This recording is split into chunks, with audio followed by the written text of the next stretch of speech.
Assalamualaikum warahmatullahi wabarakatuh. Kita lanjut video yang sudah kita upload ya. Video sementara saya potong kemarin karena supaya nggak terlalu panjang saja di uploadnya. Dan sekarang kita lanjut ya. Berbicara laras ya, berbicara laras bercuk dan non cuk. Ini kembali lagi, mohon maaf bagi suhu-suhu yang lain. Ini hanya saya bercerita tentang cuk laras di dalam pemahaman saya dan pengetahuan saya ya. Jadi jika ada salah dalam pemahaman saya atau penjelasan saya, mohon saya diingatkan juga. Langsung di WA saja boleh, monggo. Lebih enak kita ngobrolnya. Barangkali saya bisa menimba ilmu juga dari panjenengan-panjenengan semua. Apalagi dari para suhu-suhu ya, yang khususnya yang ada di bidang pengerjaan laras. Seperti itu ya.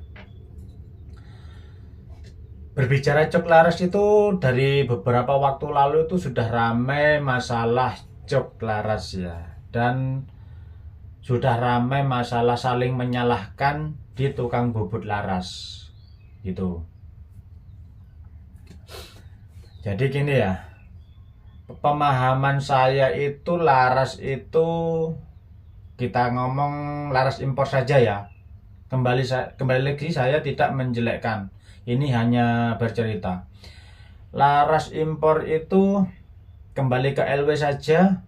LW itu ada yang pakai cuk, ada juga yang non cuk ya. Pasti teman-teman sudah banyak tahu masalah itu.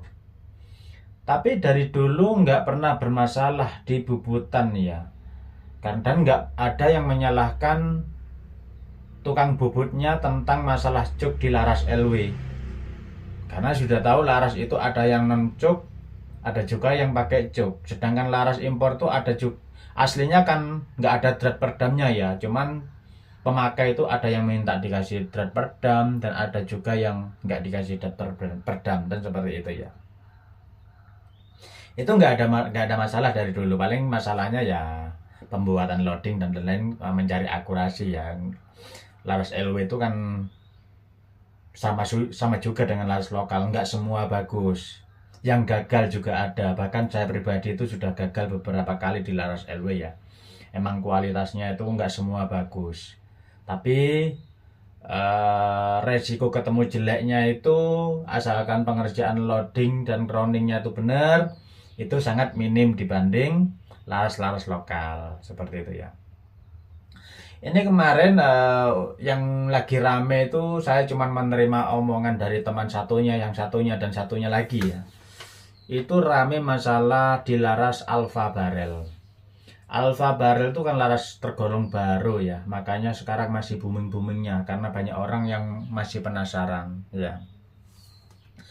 Laras Alfa itu banyak yang ngomong ini laras setelah dibubut itu karena terlalu panas sehingga menjadi ada penyempitan di cuk atau di ujung laras atau di drat perdam di area situ ya, sehingga akurasinya rusak dan banyak yang nggak ketemu akurasinya. Itu ya, itu yang sering dibahas dan itu yang disalahkan itu rata-rata tukang bubutnya itu terlalu panas lah bubutnya, terlalu kenceng dan nggak mau pelan-pelan sehingga ada pemanasan di laras dan terjadilah pemuaian dan terjadilah penyempitan di laras seperti itu ya. Itu sering sekali, termasuk teman saya itu tukang bubut laras kan banyak ya, ada disebut ini yang bubut si A si B ini cara bubutnya salah dan lain-lain seperti itu ya. Ini saya cuman gimana ya, cuman membantu saja untuk para pembuat loading laras itu, kasihan sekali ya. Mungkin termasuk saya juga kena, mungkin yang saya juga nggak tahu ya. Banyak berpikiran bahwa laras Alfa Barel itu semua non cuk, semua nggak ada cuknya kan seperti itu, sehingga terjadi adanya cuk itu kesalahan tukang bubutnya karena terlalu panas sehingga memuai dan terjadilah penyempitan di laras seperti itu ya. Ini sedikit pemahaman dari saya, ya mohon maaf jika salah juga. Setahu saya sama, laras alfa atau LW itu sama. Sama itu bukan berarti satu produk ya, maksudnya sama itu ada yang pakai cuk, ada juga yang enggak. Sedangkan laras alfa itu panjang ya, bawaannya itu bisa 73 atau 74 cm, tapi dipotong sampai menjadi ada juga yang 70, ada yang 71, ada yang 69, macam-macam kan di situ. Nah, lalu untuk masalah cuk itu yaitu tadi ada yang pakai cuk dan ada yang enggak. Nah, kenapa para pengguna itu menyalahkan tukang bubutnya gitu loh? Kalau memang permasalahan itu dari proses pembuatan drat perdam atau proses pembubutan yang terlalu panas, kenapa terjadi di laras alfa barel saja? Saya tanya. Kenapa itu terjadi di laras alfa barel saja? Sedangkan dari dulu itu yang dikerjakan tukang bubut itu banyak. Laras lokal juga banyak ya kan. Impor juga banyak. Di situ. Saya ulangi, kenapa itu terjadi di laras alfa barel saja yang banyak dibicarakan terjadinya penyempitan di ujung laras atau terjadinya adanya cuk di ujung laras. Di situ ya. Sekarang saya jelaskan, laras itu sama-sama baja ya bahannya, dan yang terbaru ini yang ada laras terbuat dari stainless itu hanyalah LW, LWSS itu loh. Kalau emang karena salah pembubutan, kenapa terjadi di laras alfa barel saja? Dan kenapa itu yang disalahkan tukang bubut gitu loh. Itu mohon maaf ya bagi para suhu yang ada di luaran sana. Jika emang penjelasan saya ini salah, ya mohon diingatkan ya. Silahkan di WA saja banyak tercantum di postingan-postingan saya. Langsung di WA saja, kita tukar pendapat. Ya mungkin sayanya salah pemahaman saja, karena ini sedikit pemahaman karena saya juga masih butuh belajar dari panjenengan semua. Ini hanya pikiran positif saya aja seperti itu ya. Kenapa terjadi di laras alfa barel saja? Saya ngomong bukan alfa barel itu jelek, enggak loh ya. Tapi sama juga dengan laras LW. Alfa barel itu yang nggak ketemu akurasinya itu banyak. Saya pribadi juga pernah gagal gitu loh. Jadi saya rasa itu bukan, kalau pemahaman saya, menurut pendapat saya, itu bukan karena pembuatan drat perdamnya. Memang alfa itu ada yang pakai cuk, ada juga dan non cuk. Dan perlu dipahami untuk semua tukang bubut laras, ini hanya kita saling mengingatkan ya, saran nih. Kan banyak tuh orang-orang beli laras sendiri tapi dibawa ke tukang bubut hanya untuk bubut saja. Saran saya, sebelum dibubut itu disodok pakai mimis. Itu pakai cuk atau enggak, itu harus dijelaskan dulu ke pemiliknya. Sebelum dibubut, dijelaskan, Mas ini laras ada cuknya ya sebelum kita bubut. Seperti itu ya. Itu mau laras apapun, kalau saya rasa perlu seperti itu ya. Perlu dijelaskan sebelum kita kerjakan. Ini cuma saran sih ya. Kalau menurut panjenengan tuh cocok ya monggo dipakai. Kalau nggak cocok ya nggak apa-apa. Jika saran saya ini salah, mohon diingatkan juga.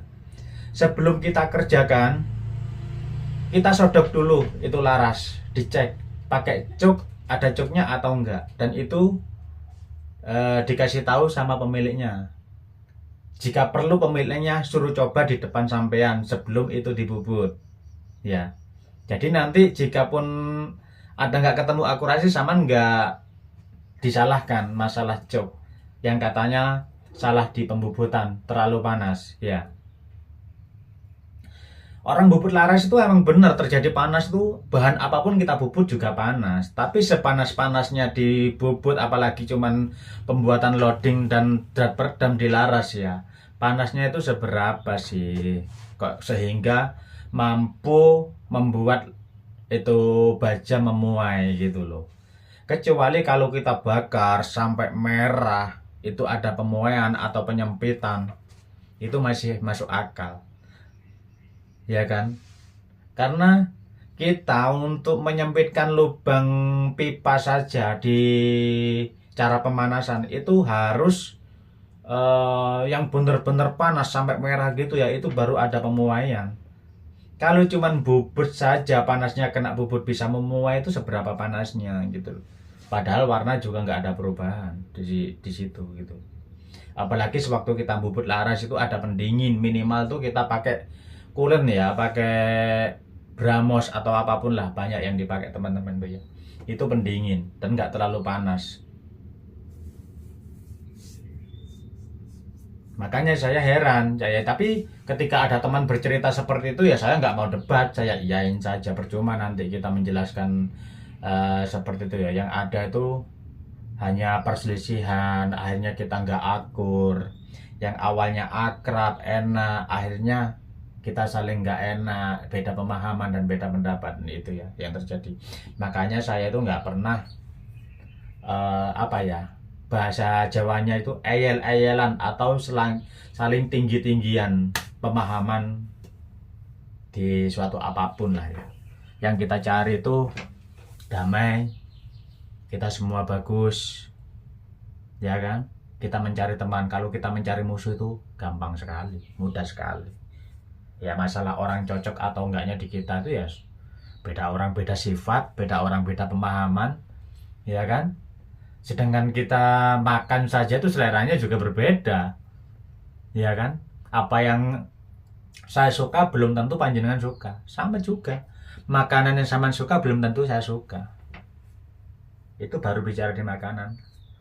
Apalagi yang di hal-hal lain, banyak sekali itu yang menjadikan kita itu beda pendapat, banyak sekali. Apalagi di dunia seperti ini ya. Untuk setting laras itu kemarin bahkan teman saya itu saya gini mas, kirim ke saya, nggak apa-apa larasnya, tapi sama unitnya saya settingkan. Tapi kalau akurasi ketemu sama ya bayar saya, karena nggak ada yang gratis, ya kan? Kita itu setting unit itu gimana ya, makan biaya banyak loh. Bukan karena masa sih setting unit itu saja semahal itu. Saya nggak ngomong saya terbaik, sudah saya kasih tahu ya. Setting unit itu nggak butuh dengan satu merek mimis. Ini loh, sudah pernah saya kasih tahu di teman-teman. Bentar ya.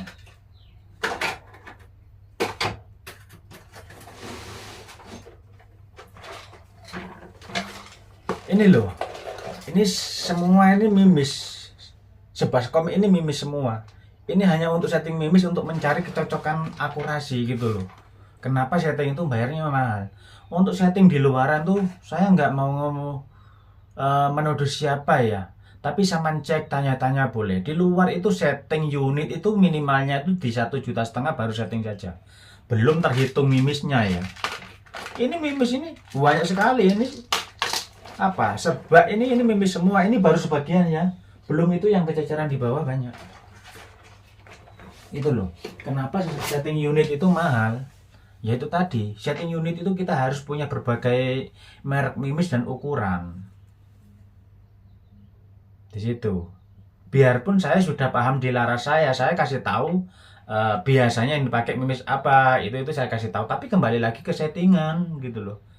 Jika mimis yang saya sarankan itu atau saya rekomkan itu nggak cocok di akurasi unit saman, ya belum tentu itu salah mimisnya. Karena setiap chamber itu kemampuannya beda-beda, ya kan? Konstruksi chamber itu beda-beda. Ada yang bilang, mas ini akurasinya bagus di tekanan sekian, tapi masalahnya boros. Nah, boros iritnya senapan itu dari yang berpengaruh besar itu dari settingan unitnya dan konstruksi chambernya.